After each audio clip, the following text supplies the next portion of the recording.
ibang balita, nagmarcha ang isang grupo ng mga doktor at concerned citizen para sa kapakanan ng mga bata.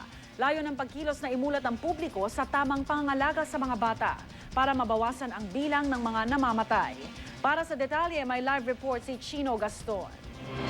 Chino? Rhea, nagmarcha ang grupong Bata Movement mula sa Manila Hotel tungo sa Museo Pambata sa lungsod ng Maynila para tumawag pansin sa milyong-milyong bata na namamatay daw kada taon dahil sa invasive pneumococcal disease. Kabilang sa dumalo sa March for Survival ngayong umaga ang iba't ibang doktor at mga concerned citizens. Dumating din ang ilang doktor mula pa sa India. Meron ding nagtulak na mga stroller na balot sa itim na tela bilang simbolo daw ng mga namamatay na bata kada taon. Git ng mga nag-organisa ng marcha, di kailangan ng malaking halaga ng pera para maibsan ang child mortality sa buong mundo. May 8 hakbang silang ipinresenta na kung susundin daw ay mahigit makakabawa sa pagkamatay ng mga bata dahil sa sakit. Kabilang dito ang pagpili ng marurunong na birth attendants, ang pagbabakuna, birth spacing at higit sa lahat, breastfeeding. Ang paglakad namin ngayong umaga, ngayong kaumagahan ng April 11 ay para sa ikaliligtas ng ating mga anak at mga bata.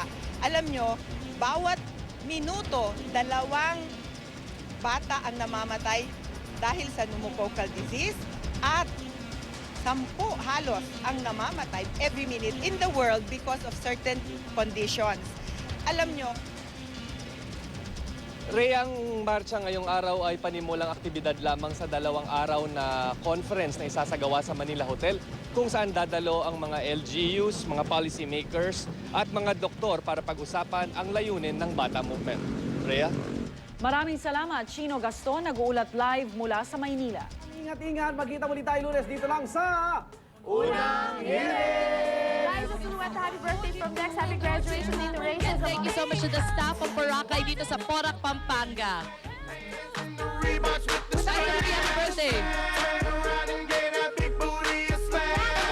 Thank you, Go Girls! Get a copy of Cam Magazine. That'll make me go. It's crazy, I'm like spinning my dough. Had $1 million vibe in the body to go. Them birthday cakes, they stole the show. So sexual, she was flexible, professional, drinking Xano.